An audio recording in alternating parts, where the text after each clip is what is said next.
Hi, I'm Jacqueline Rinksmeyer with the Greater Medina Chamber of Commerce. And I'm Jared Fry, General Manager of Medina TV and Public Information Officer for the City of Medina. We are pleased to partner with Medina TV with Jared Fry and Matt Homick to bring you this Candidates Forum. Candidates in contested races were invited to participate. The views expressed by the candidates during these candidate forums are not those necessarily of Medina TV or the Greater Medina Chamber of Commerce. The goal of the Candidates Forum is to educate and inform, but you need to take the next step. Vote early at the Board of Elections or in person on November 4th. Thank you for taking the time to be an educated voter. Sit back, relax, and enjoy the 2025 Candidates Forum. Welcome, and joining us in studio now is candidate for mayor for the City of Medina, John Coyne. John, thanks for joining us here today. Thank you, Jared. Yeah, it's great to have you. And first, just the easiest question you're going to get for the day. Just tell us a little bit about yourself. Okay, sure. I was raised on a local farm here in Medina. I went to graduate at Buckeye High School. I'm a graduate of the University of Tennessee, and I had a major in finance. I have a law degree from the Cleveland Marshall College of Law. I also have a Master's of Business Administration from the Cleveland State University. I've been married to my wife, Jennifer, for 32 years. I have 3 children, Jacqueline, Jessica, and John the Fourth. Jacqueline just recently got married this June. Jessica's engaged to get married. And my youngest, John, he's a junior at The Ohio State University. And the other family member we have is Rosie, our little dog. I'm a real estate attorney at Retzel Natters for more than 30 years now. I also was a pole vaulter in high school, and luckily enough, I became an All-American high school pole vaulter, went to college, became a 2-time collegiate All-American pole vaulter, and I was lucky enough to be a member of the 1991 NCAA Track and Field National Championship team at the University of Tennessee. That led me to be inducted into 3 separate Halls of Fame: the Buckeye Hall of Fame, the Medina County Sports Hall of Fame, and the State of Ohio High School Athletic Association Hall of Fame. Well, great. What a great, rich background there, and congratulations on the engagements and weddings. Yeah, those are expensive. I guess the biggest thing is you've been on council for years, and what made you finally decide to make the run for mayor? Well, with the upcoming retirement of the current mayor, I see this as a natural opportunity to continue serving the City of Medina in a new capacity. As a 27-year public servant, the past 13 of which I was president of council, I developed the leadership and problem-solving skills needed to step into the role as mayor. My experience on council affords me a unique opportunity and perspective on the challenges and the opportunities that face our community. And I am committed to leveraging that insight that I learned on council and as council president to be the next mayor of the City of Medina. And while on council, I've done a lot of initiative and a lot of ideas I submitted to council. The first one is the fiscally conservative 5-year budget plan that has the carry forward concept. About 20 years ago, we initiated this. The carry forward concept is the key to this 5-year budget plan. Most governments have a plan where if I give you, Jared, your department $1 million, and if you don't spend it, we take it back. So what's that going to let you do? You're going to spend the money.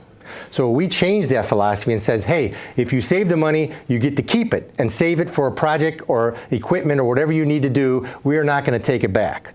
Last year, we carried forward $13.4 million citywide. So that's a savings of money for the city taxpayers, which is fantastic. I've also initiated and had the idea of the Christmas lights on the square, as you're aware. I also did the JED agreements, which is a joint economic development agreements with Montville and Lafayette Townships, and the CETA agreement, which is a cooperative economic development agreement with York Township. These are collaborative efforts with our surrounding townships that help save taxes for the residents and help generate additional income. I also came up with the idea of the parking deck behind the courthouse, the county courthouses, because they were going to leave. So we needed to do something to keep them, and we did that parking deck. I also had the idea of the parking deck by City Hall, and that was structured a little bit differently than the parking deck behind the municipal or the county courts. That was structured using TIF financing, which means we lent the money to build the parking deck, and the TIF district that's located around the parking deck over time will pay for the parking deck depending on the development that occurs, which is a great idea. I also came up with the location of the restrooms on the square. The square is so busy with Main Street Medina having all the events, we needed restrooms. Nobody knew where to put them. I said, well, there's a bank building for sale. Let's buy it and convert it to restrooms. That happened, and it's been a success ever since. The final thing that you may be like is that back in the day, we used to have paper on council, a lot of paper. I came up with the idea, why don't we use iPads when iPads came out to put everything on an iPad? That way we can go paperless. And that has been a success on council since that time also. So all these ideas I came up with help save money for the city and help move the city forward. That's great. And now, of course, being mayor, there's also going to be other issues that you'll have to face. And if elected, one of the big issues right now that I know you've dealt with on council, what's being done regarding the deer population and how we're moving forward with the process with that. Well, with the deer population, we know currently we have deer car incidents, which are deer getting struck by vehicles on our streets that we travel every day. And we also have property damage to residential communities all around the city. It's not localized to any one area. We also adopted a bow hunting program, but it's been failing. It hasn't really worked out. Last year, we only harvested 18 deer through that program. And take that into consideration of the deer car incidents. In 2024, we had over 140 deer struck and killed by cars. This year, it's estimated to be 170 to 180 deer will be struck and killed by cars. That doesn't even take into consideration deer that are hit by cars, aren't killed, and run away. So you can see there's a big safety concern with the deer population. I think since our current plan is not working, I think we need to go ahead and do a comprehensive deer management plan. We need to revisit it and rethink about what we're doing because we're not solving the problem. And when I say a comprehensive deer management plan, I'm talking about we need to look at the deer migrating habits, their eating habits. Deer usually go on a path and create a trail of everywhere they go. We need to look at why they're doing that. Is it because they're eating? Can we do things in the park that let the deer stay in the park, eat in the park, so they don't migrate across roads and into neighborhoods? We need to look at that as an opportunity. We need to continue to look at deer deterrence, whether that be fencing or otherwise. Deer scare devices, I don't think we've ever looked at that, of how do we keep deer out of our yards.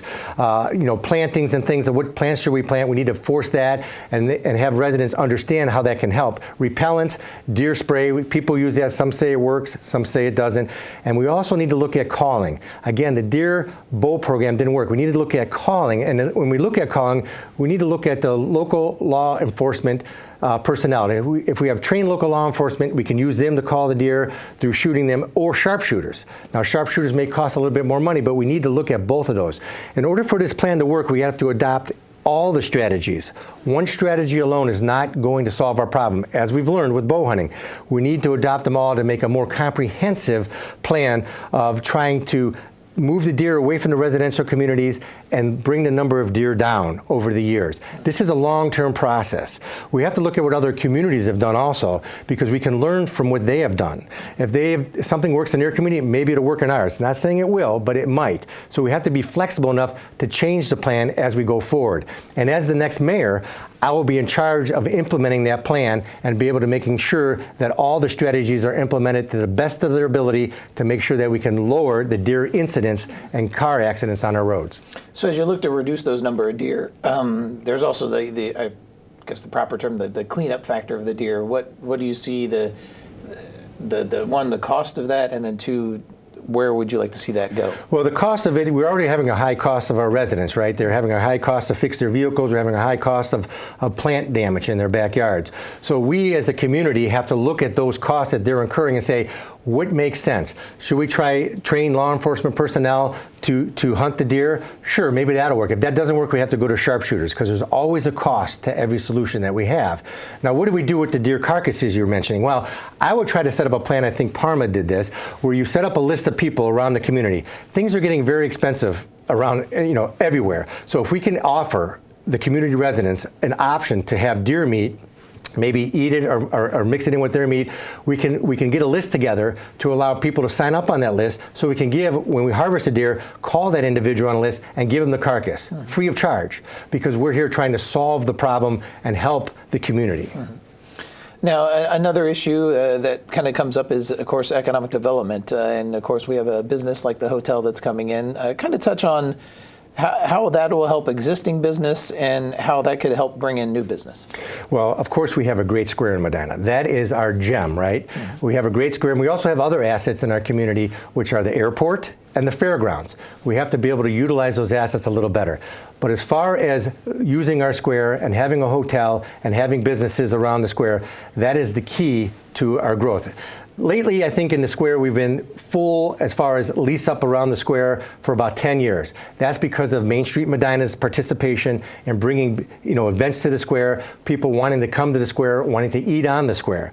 Those are things that we have to do. But we have to be mindful on economic development that there's also a negative to this, which is safety, right? Safety is the negative. We have crosswalks on the square that have been unsafe. People have been getting hit. In fact, one person was killed on a crosswalk on the square, which is very disappointing. So we need to focus on that safety if we're going to expand the events on the square and have businesses to draw more people to the square. One of my ideas for the solution to that is that we already on council approved a grant of $600,000 that put bump outs on all four corners of the square that give elevated platforms so pedestrians can walk out and the car drivers can visibly see them before they cross the square. That is very helpful, but I don't know if that's enough.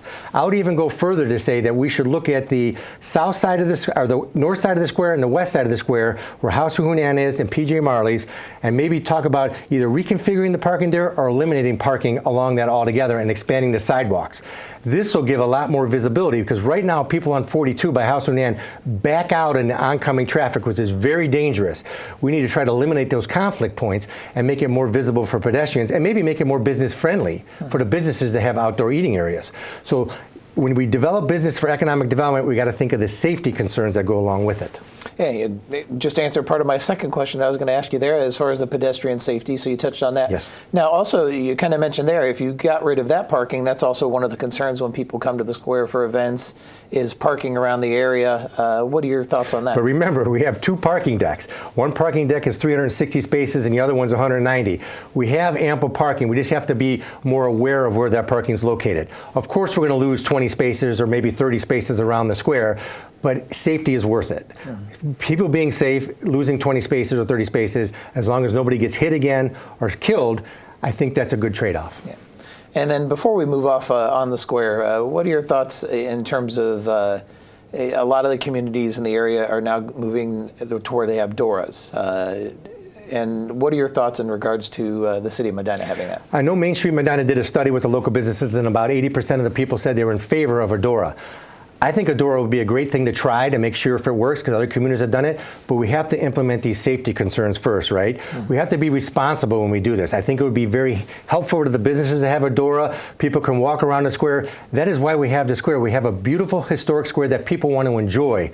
So a Dora would lend itself to that. I think we can definitely try that, but we got to implement these safety programs with it to make sure it's safe. Mm-hmm. Now I want to go back to something that you mentioned a little earlier. You had mentioned the airport earlier in one of your answers, and I was just going to have you maybe think, if elected as mayor, what are your thoughts on the airport expansion and the effects it would have for the city? I think the airport expansion will be great. It not only impacts the city, but it impacts the surrounding communities, right? I think everybody understands that if the community grows around, the city grows. If the city grows, the community grows. So we have to think of this as a more regional approach to development. As far as the airport development, there's a few things you're talking about. We've talked about the expansion of the runway and one thing. Now we've learned from our last meeting at the airport that they were talking it's going to be 20 years and $10 million to expand the runway, and I was a little shocked at that, and I was thinking, how could that be? So I think we need to investigate that more. But I'm all for developing the areas around the airport through industrial development or some other type of development that we can bring more businesses to the airport, bring more traffic to the airport, and then we can grow the community, right? I think the goal is we have land that's sitting there not being used. Let's figure ways to use that land. Let's figure ways that we can expand the airport, especially with the changes in technology that are coming with drones and things. That may be an avenue where the aircraft would be useful. Not only airplanes and small aircraft and maybe small jet engines with an expanded runway, but also drone usage. We have opportunities, and we have to have a vision of how do we take advantage of that. Mm-hmm.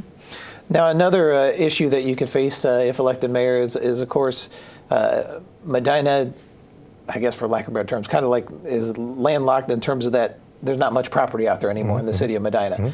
And a lot of that housing is getting older, beyond not just the square, but beyond the square in the community. How would you look to address that aging housing and also how to also work to keep it affordable, because that's a big thing with people now, is just finding affordable housing.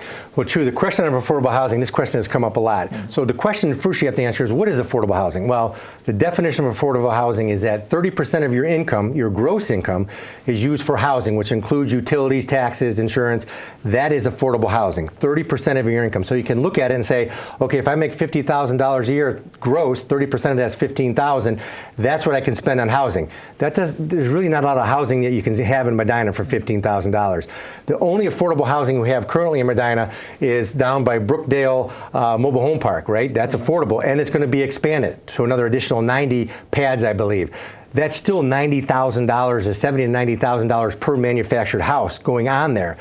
That is what we have as affordable housing. I think we need to work with the township to figure out how do we do that. But I know the townships are expanding too, and they're also building houses that are, anywhere from $400,000 to $800,000 as a typical house. So that of course is not affordable. So when you go to your older housing stock, how do we incorporate that? An older housing stock is deteriorating. We have to have programs in place that improve that housing stock, that make it more attractive, more safe for people, right? Up to code. So we have to look at programs that encourage people to do that. I know we have fix-it funds, right, in Medina that's from the county that allows it to happen. Maybe we can get involved in that and figure ways of how do we help these people improve their housing? Because usually the older housing stock, maybe people who are older and on fixed income, they can't afford to do it. So we have to partner with individuals to try to solve these problems. Now, also in terms of course, the people come in and live here, and then they have to work. So, Yes. Again, a lot of the businesses here, which is the driving force for the income tax for the city. What do you think about the businesses in general and keeping them sustainable, and then also helping those businesses get workforce development? Well, you hit a good point there, because I think a lot of businesses in our community are looking for employees. And so it's a give and take, right? There's a pay scale for an employee who wants to take, or they can go somewhere else and make more money, or they can work here. I think we need to work with the local businesses to figure out how do we help you and how do you help us fill your businesses to make it at capacity. Because we as a city are great at keeping businesses in our community, great at allowing businesses go through our building department and planning department to get permits to expand their businesses. We need to take the next step to figure out how can we help you and how can you help us fill those empty jobs. That is going to be a key point that we have to look at. So how would you look at, you're entering a term if elected, that you're following a 4-term mayor. How do you follow someone that obviously was liked by the community to be elected 4 times for 4 terms? How do you follow that?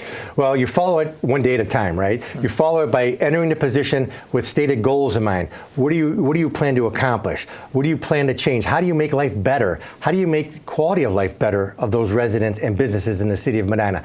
That's how you follow it. You look at how do you improve on what the mayor has built. The mayor has built a great city hall structure with the permitting process, with the planning department, economic development department, engineering department. How do you improve on that? Well, one way I would improve on that is, as you would appreciate, incorporating AI into those processes to be more responsive to the residents and businesses and be more accurate in the information we're disseminating to them. That's one way we could build upon that to make it better and make quality of life better for the residents.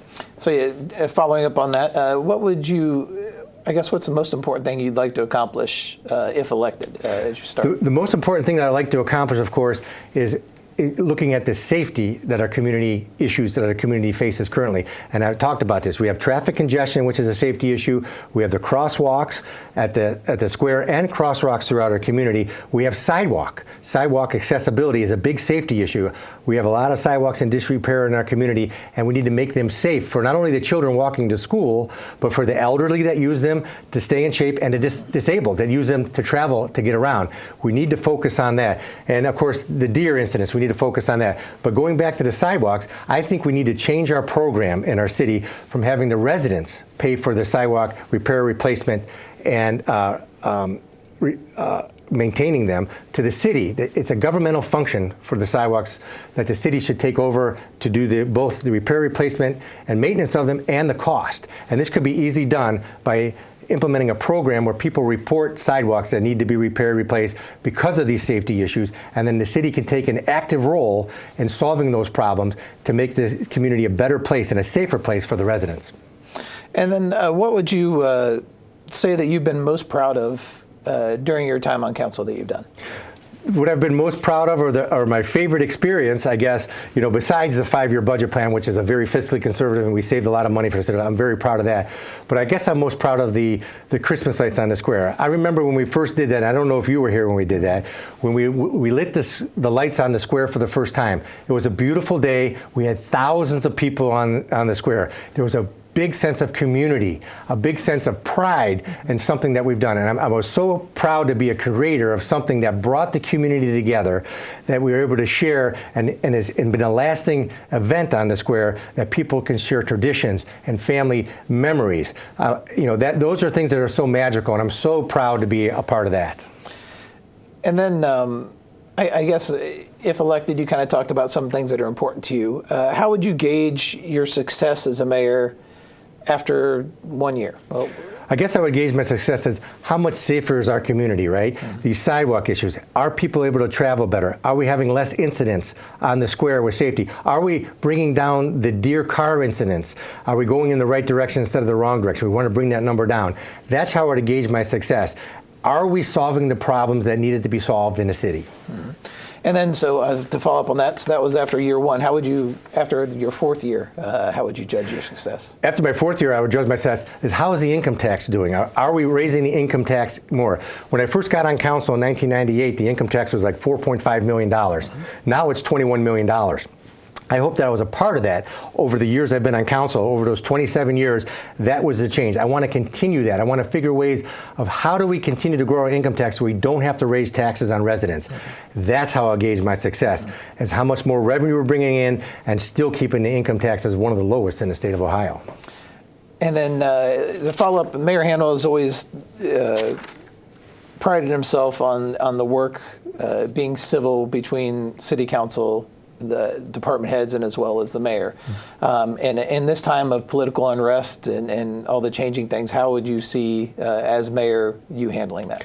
I would handle it the way we handle it on council currently with the current mayor, right? I would handle it as we're here for the citizens of the city of Medina and the businesses. We have to solve problems for them. This is not a national stage. Medina is not. Solve the local problems to make sure that we're addressing the concerns that people face every day. We have to be civil to one another. We can agree to disagree and move on. That's how we've done it all these years on council. We should have differencing of opinion because that brings ideas, right? So if we can continue that process, and I can continue to encourage people to think and bring ideas, and you're not going to be punished for those ideas, we can make the solutions to the city and make the city move forward. Great. Again, we're speaking with John Coyne, candidate for mayor for the city of Medina. You've done a great job so far of asking and answering all my questions that I've asked you. Well, thank you. But I want to make sure I give you the opportunity, if there's something I missed and you want to touch on, I want to give you the floor and be able to speak directly to the residents. Well, I do appreciate that, and I think we've covered all the big issues that face the city of Medina. So in closing, I just want to say that I am ready to lead Medina into the next chapter with energy, enthusiasm, and experience, with a clear commitment for building a better and stronger future for the city of Medina. I'm asking for your vote this election to be next mayor of the city of Medina. And remember that I am the only candidate that has submitted ideas to City Council that were adopted by City Council, implemented by the administration, that shaped Medina's future. And as mayor, I will continue the process of implementing ideas that help bring safety and quality of life to the residents of the city of Medina. As an attorney and as a business owner, I have the knowledge and experience to run the city efficiently and in a fiscally responsible way. To learn more about me and my campaign and to watch videos, you can go to my website at coyneformayor.com, or you can go to Facebook or Instagram to learn more about me. And as a final thing, I just want you to remember, we all have signs out there. Remember to vote Coyne for mayor of Medina, the candidate that gets things done. Thank you for your time.